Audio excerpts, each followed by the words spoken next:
Hello friend, welcome to PC mall solution. तो आज की इस वीडियो में हम सीखने वाले हैं सामाजिक विज्ञान कक्षा 10। इसमें हम देखेंगे यहाँ पे यूरोप में राष्ट्रवाद का उदय। यहाँ पे इतिहास ये क्या है, भारत एवं समकालीन विश्व सेकेंड। सबसे पहले हम देखेंगे इसमें बहुविकल्पीय प्रश्न। अब यहाँ से पढ़ेंगे, ये है खंड अ, बहुविकल्पीय प्रश्न। पहला देखेंगे, इंपॉर्टेंट है, 2024 में आया हुआ प्रश्न है। पहला देखेंगे, फ्रांस की क्रांति कब हुई थी। ये काफी इंपॉर्टेंट है। ए देखेंगे 1688 ईस्वी, बी देखेंगे 1789, सी देखेंगे 1914 और डी देखेंगे 1939। तो इनमें से हम देखेंगे कि जो फ्रांस की क्रांति हुई थी वो हुई थी 1789 में। 1789 में इसका आंसर क्या हो जाएगा, बी सही हो जाएगा। अब यहां से हम दूसरा नंबर प्रश्न देखेंगे, फ्रांस में गणतंत्र की घोषणा कब हुई थी। पहला देखेंगे ए 1815, बी 1830, सी 1848, डी हमारा है 1871। तो जो फ्रांस में गणतंत्र की घोषणा हुई थी वो हुई थी 1848 में। तीसरा प्रश्न हम देख सकते हैं, 1789 में फ्रांस की किस प्रकार का राज्य था। ये प्रश्न है, 1789 में फ्रांस किस प्रकार का राज्य था। तो ये पहला ए देखेंगे असीमित राजतंत्र, बी देखेंगे सीमित राजतंत्र और सी देखेंगे प्रजातंत्र, डी हमारा गणतंत्र। तो जो 1789 में फ्रांस जो था वो असीमित राजतंत्र था। क्या था, ऑप्शन कौन सा सही है, ए सही है, असीमित राजतंत्र, ए ऑप्शन सही है। यहाँ पे 4 नंबर प्रश्न देखेंगे, नेपोलियन का संबंध किस देश से था। नेपोलियन का संबंध किस देश से था। ए है जर्मनी, बी है इटली, सी है फ्रांस, डी है इंग्लैंड। नेपोलियन का जो संबंध था वो था फ्रांस से। ऑप्शन कौन सा सही है, सी सही है। तो ये कौन से देश से संबंध था, फ्रांस से। अगला नंबर हम देखेंगे, पांचवा, नेपोलियन ने नागरिक संहिता को कब लागू किया था। अथवा में देखेंगे, फ्रांस में नेपोलियन संहिता किस वर्ष लागू की गई। तो देखेंगे, ए है 1804, बी है 1815, सी है 1829, डी है 1841। ये प्रैक्टिस के लिए काफी इंपॉर्टेंट है। तो जो फ्रांस में नेपोलियन संहिता किस वर्ष लागू की गई, तो वो था 1804 ईस्वी में, 1804। यहाँ पे प्रश्न नंबर 6 देखेंगे, निम्नलिखित में से कौन सा 1804 ईस्वी के नेपोलियन कोड में नहीं जोड़ा गया था। तो देखेंगे, ए ऑप्शन है जन्म से प्राप्त विशेषाधिकार, बी है सामंती व्यवस्था का अंत, सी है संपत्ति का अधिकार, डी देखेंगे कानून के समक्ष समानता। तो जो यहाँ पे एक बार और देख लेते हैं, निम्नलिखित में से कौन सा 1804 ईस्वी के नेपोलियन कोड में नहीं जोड़ा गया था। तो वो था जन्म से प्राप्त विशेषाधिकार, जन्म से प्राप्त विशेषाधिकार। अब यहाँ पे प्रश्न नंबर 7 देखेंगे, राष्ट्रवाद का प्रारंभ सर्वप्रथम किस देश में हुआ। अथवा में देखेंगे, राष्ट्रवाद का प्रारंभ जिस देश से हुआ वह है इंग्लैंड, ए, बी है अमेरिका, सी है फ्रांस, डी है रूस। राष्ट्रवाद का प्रारंभ जिस देश से हुआ वो है फ्रांस। ऑप्शन कौन सा सही है, सी सही है। ऑप्शन कौन सा सही है, सी। 8वां प्रश्न देखेंगे, राष्ट्रवाद की अवधारणा का जन्म किस घटना से माना जाता है। ए देखेंगे धर्म सुधार आंदोलन से, बी है पुनर्जागरण से, सी है फ्रांस की क्रांति से, डी है गौरवपूर्ण क्रांति से। तो इसमें जो ऑप्शन सही है, राष्ट्रवाद की अवधारणा का जन्म किस घटना से माना जाता है, तो वो ऑप्शन सही है फ्रांस की क्रांति से, फ्रांस की क्रांति से। तो ऑप्शन कौन सा सही है, सी सही है। यहाँ पे ऑप्शन सी हमारा सही है।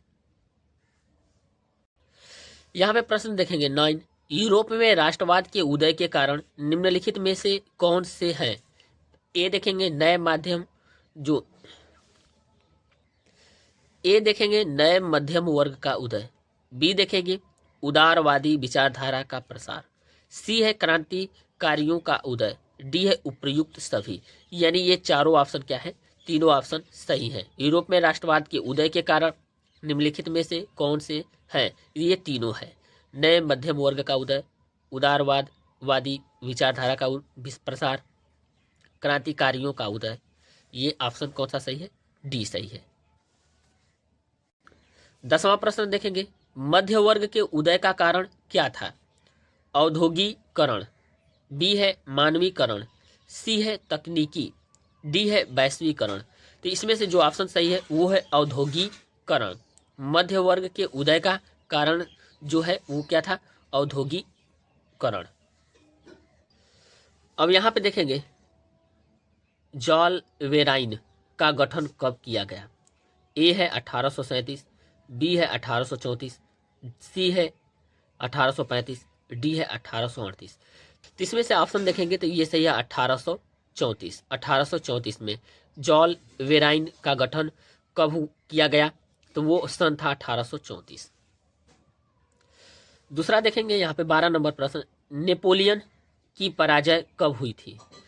ए है 1814, बी है 1815, सी है 1816, डी है 1817। तो ये उत्तर है 1815। ऑप्शन कौन सा सही है? बी है 1815। 1815। यहाँ पे आप प्रश्न देखेंगे 13 नंबर, वियना सम्मेलन की मेजबानी निम्नलिखित में से किसने की? ए है मैटरनिख, बी है बिस्मार्क, सी है चार्ल्स दसम, डी है इनमें से कोई नहीं।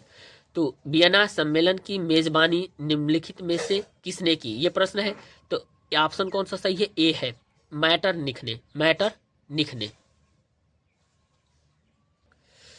यहाँ पे प्रश्न नंबर 14 देखेंगे, फ्रांस में किस शासन वंश की पुनर्स्थापना वियना कांग्रेस द्वारा की गई थी? ये काफी इंपॉर्टेंट प्रश्न है।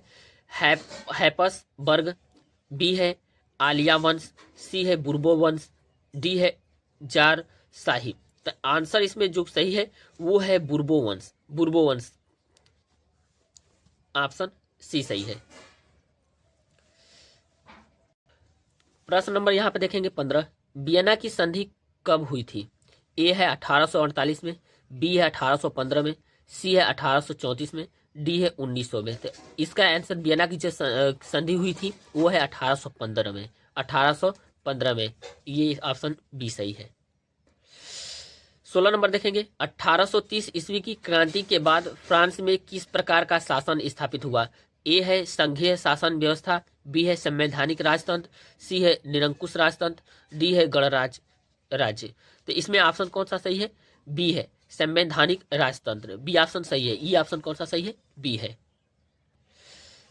17 नंबर देखेंगे, ज्यूसेप्पे मेत्सिनी का संबंध था। ए है इटली के एकीकरण से, बी है जर्मनी के एकीकरण से, सी है इंग्लैंड के राष्ट्रवाद से, डी है फ्रांस के राष्ट्रवाद से। तो ये किससे था? इसका संबंध था इटली के एकीकरण से। ऑप्शन ए सही है। क्या सही है? ए सही है, इटली के एकीकरण से। 18 नंबर प्रश्न देखेंगे, यूरोप में किस दशक में बड़ी आर्थिक मंदी आई? ये भी काफी इंपॉर्टेंट प्रश्न है। ए है 1820, बी है 1830, सी है 1840, डी है 1850। यूरोप में किस दशक में बड़ी आर्थिक मंदी आई? ए है 1820, बी है 1830, सी है 1840, डी है 1850। तो ऑप्शन कौन सा सही है? बी सही है, 1830 में। 1830 में। प्रश्न नंबर 18 का ऑप्शन कौन सा सही है? बी सही है।